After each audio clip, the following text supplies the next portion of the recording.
Assalamualaikum warahmatullahi wabarakatuh. Alhamdulillahirabbil alamin wassalatu wassalamu ala asyrafil anbiya'i wal mursalin Sayyidina Muhammad wa ala alihi wa sahbihi ajma'in. Alhamdulillah, bersyukur pada Allah SWT kerana di hari ini Pak Haji bersama lagi dengan anak-anak yang dikasihi sekalian untuk terus belajar dalam ilmu tib nabawi. InsyaAllah dah bersedia untuk menulisnya, buku jangan sampai terlupa untuk kita tulis satu-satu ya. InsyaAllah kita teruskan pembelajaran kita. Apa yang disebut sebagai tib nabawi ini ialah menggunakan sumber alamiah dan ilahiyah. Ini telah pun Pak Haji terangkan ya. Sumber alamiah, sumber-sumber daripada alam, mesti halal, mesti sesuatu yang tidak bersifat merosakkan. Itulah di antaranya. Dan sumber ilahiyah, iaitu kita meyakini dengan tauhid yang sebenar-benarnya bahawa yang menyembuhkan itu adalah Allah. Itu antaranya ya. Baik, jadi oleh sebab itu maka pengobatan kita ini pengobatan yang menegakkan tauhid dan pengobatan yang mengangkat cara pengobatan sisi penglihatan, pandangan, iaitu berdasarkan kepada Al-Quran dan Sunnah Nabi SAW. Kalau Al-Quran kata tidak boleh ambil sesuatu yang haram, maka pengobatan kita tak akan ambil sesuatu yang haram. Kalaulah pengobatan kita ini menggunakan daripada sumber-sumber yang halal ini, sudah pasti insya-Allah dalam pengobatan itu ada satu hal, iaitu barakah ya, dapat keberkahan daripada pengobatan itu sendiri. Baik, jadi oleh sebab itu maka Pak Haji nak sebutkan bahawa pengobatan ini dia perlu kepada istiqamah di dalam mengambil sesuatu herba.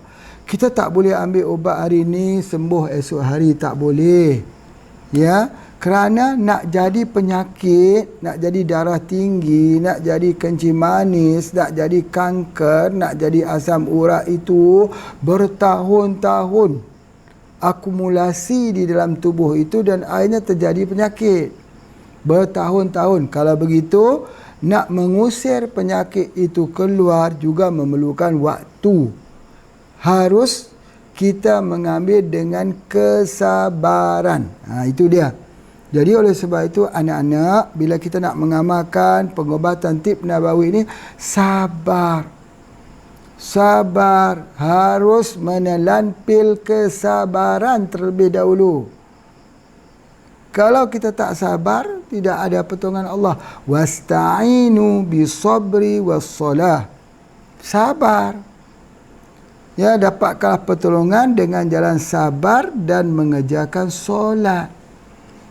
Jadi orang yang nak sembuh itu dan orang yang nak merawat seseorang itu harus bersabar. Orang sakit perlu sabar. Perawat perlu sabar. Jadi oleh sebab itu sabar itu kuncinya kejayaan dalam pengobatan, insya-Allah. Jadi anak-anak sekalian harus bersabar, menuntut ilmu juga harus bersabar. Didatangkan oleh ibu ayah datang ke pesantren ini jauh-jauh, entah daripada mana, datang jauh-jauh, maka kunci ilmu itu ialah sabar. Nak belajar jauh-jauh, nak jadi orang-orang yang berguna, orang-orang yang bermanfaat kepada orang lain, orang-orang yang memberikan ya manfaat kepada lingkungannya, itu kuncinya ialah sabar. Begitu pengobatan, harus sabar. Jadi setiap kali kita nak memberikan herba pada seorang, begini sebagai contoh ya, Pak Haji nak bagi herba pada seseorang yang sakit. Apa pesanan Pak Haji? Sabar ya dengan ujian ini. Nanti Allah akan sembuhkan.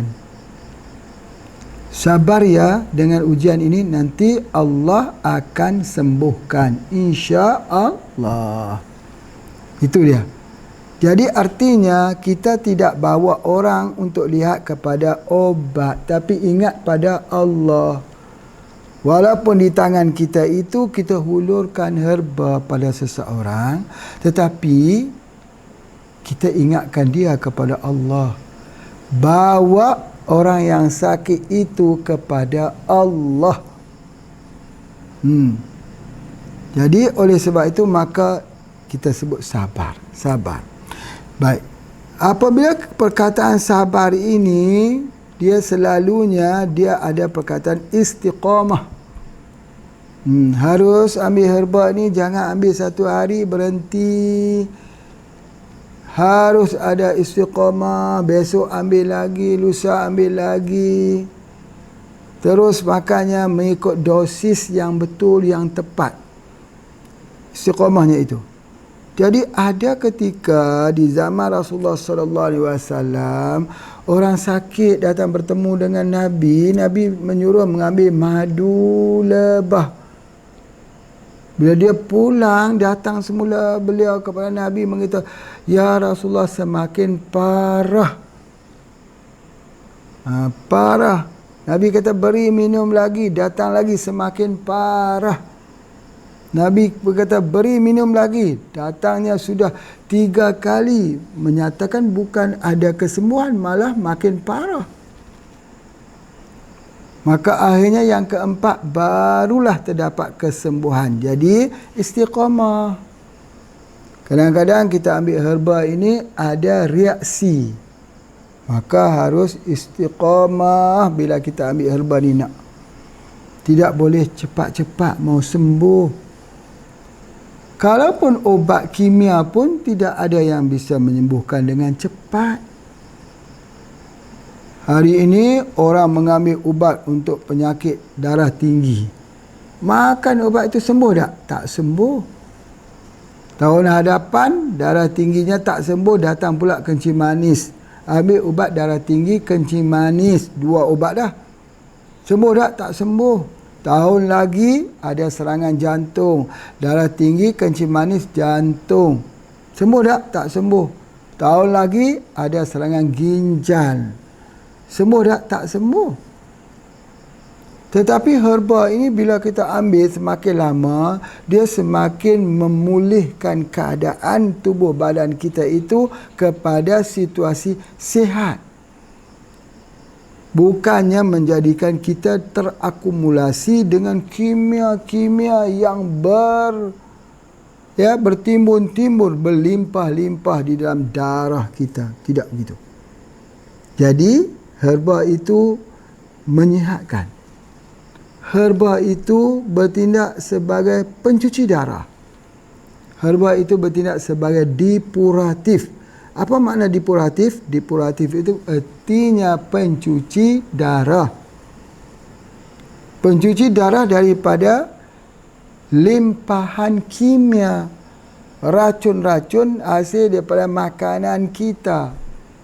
Hari-hari kita makan apa? Bakso, makan makanan-makanan yang ada bahan-bahan awet, bahan kimia. Maka terkumpul dalam tubuh badan kita dengan jumlah yang banyak itu. Jadi bagaimana cara nak keluarkan itu? Itulah dia gunakan herba. Herba. Masya Allah. Kalau kita gunakan kimia, apakah kita keluarkan? Kimia tak keluarkan nak. Dia hanyalah menutup supaya tidak ada rasa sakit. Tapi penyakit tak hilang. Jadi itulah perbezaan di antara pengambilan herba dengan pengambilan kimia. Pengambilan herba ini dia untuk pengambilan jangka masa panjang, dia menjadikan tubuh itu semakin sihat. Pengambilan kimia untuk jangka masa panjang menjadikan tubuh itu menjadi semakin lemah. Pengobatan Nabi ini dia untuk menyihatkan tubuh badan. Jadi sebab itu Nabi sebut likulli da'in dawa, setiap penyakit ada obat. Tetapi kalau kita menggunakan ubatan kimia, tidak ada obat. Kalau darah tinggi harus makan seumur hidup, kencing manis seumur hidup, asam urat seumur hidup, gangren seumur hidup, migrain seumur hidup. Sakit apa lagi? Makan seumur hidup. Jadi oleh sebab itu, maka apabila kita merenung dalam merenungan orang sihat, mau tak kita makan racun? Tak mau. Apa yang kita nak makan ialah makanan yang boleh memberikan kesihatan pada masa hadapan kita. Masa hadapan harus jadi lebih sihat. Apa itu? Itulah herba. Itulah tib nabawi. Itulah pengobatan. Bukannya dengan kita mengambil bahan-bahan yang bila kita ambilnya itu tiba-tiba, bisa contoh ya, Pak Haji bagi contoh, orang demam. Bila dia demam, dia pergi ambil paracetamol. Hilang tak demamnya itu? Demam itu tidak terasa. Tapi hilang tak penyakitnya? Penyakit tidak hilang. Dia dipanggil painkiller supaya sarafnya tak rasa sakit. Tetapi sakitnya hilang tak? Tidak hilang. Sakit itu masih ada. Besok lusa sakit kepala lagi. Makan lagi. Sembuh, hilang sakit. Kemudian bulan depan datang lagi. Akhirnya kerana banyaknya mengambil paracetamol ini, daripada sedikit, akhirnya memunculkan satu letusan. Namanya penyakit kanker, namanya darah tinggi, namanya itu mah, namanya itu dengan pelbagai-bagai nama. Jadi kalau kita ambil kimia ni seperti apa Pak Haji? Ya, seperti apa? Kimia ni macam kita lihat api. Api, masa kecil jadi kawan. Api itu bisa kita gunakan kalau kecil untuk memasak nasi, untuk memasak ikan. Kalau api itu kecil. Tapi kalau api sudah besar, membakar rumah, membakar bangunan, menghanguskan kebun-kebun dan tanah-tanah dan lahan. Ya. Jadi oleh sebab itu, apakah kita mau makan api? Sudah tentu kita tak mau makan api. Jadi kalau kita tak mau makan api, kita nak makan apa? Kita nak makan herba. Kita tak mau makan kimia supaya jangan ada banyak bahan kimia dalam tubuh badan kita. Nanti insya-Allah santri-santri yang belajar di sini nanti tidak ada yang pergi ke rumah sakit. Sebab apa? Sebab kesemuanya dirawat menggunakan herba-herba peracikan kita sendiri. Jadi bagaimana cara nak merawatnya? Itu yang Pak Haji nak ajar. Cara merawat untuk hilangkan kesakitan. Jadi pada hari ini Pak Haji nak ajar kalau ada yang demam. Demam. Lihat dulu lah. Kita lihat demam dulu ya.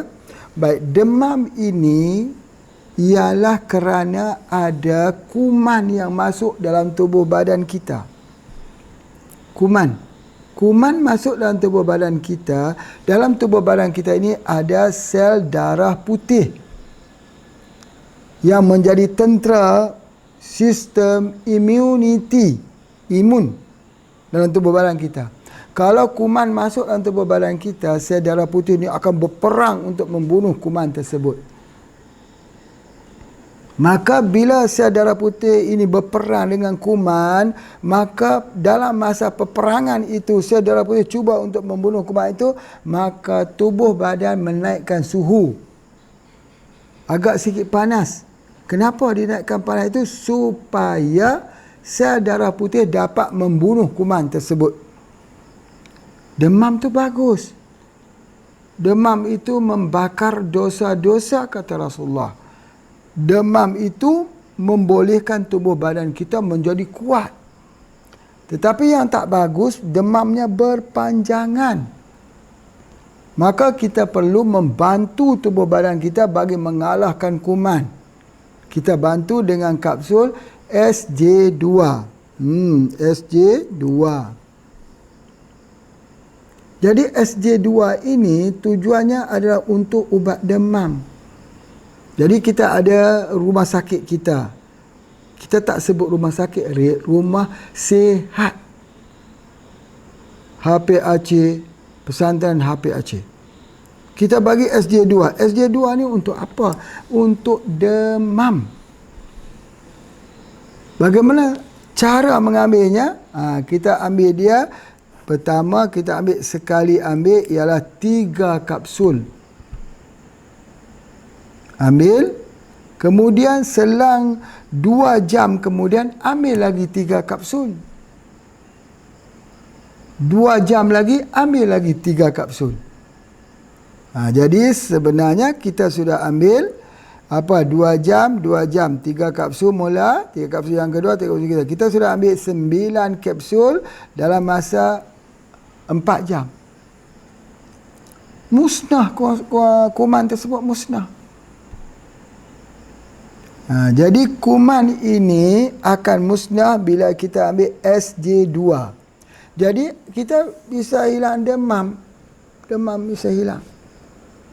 Dengan cara pemakanan. Ambil SJ2 itu, iaitu 3 kapsul. Makan dia, minum dia dengan air. Ambil air hangat, minum.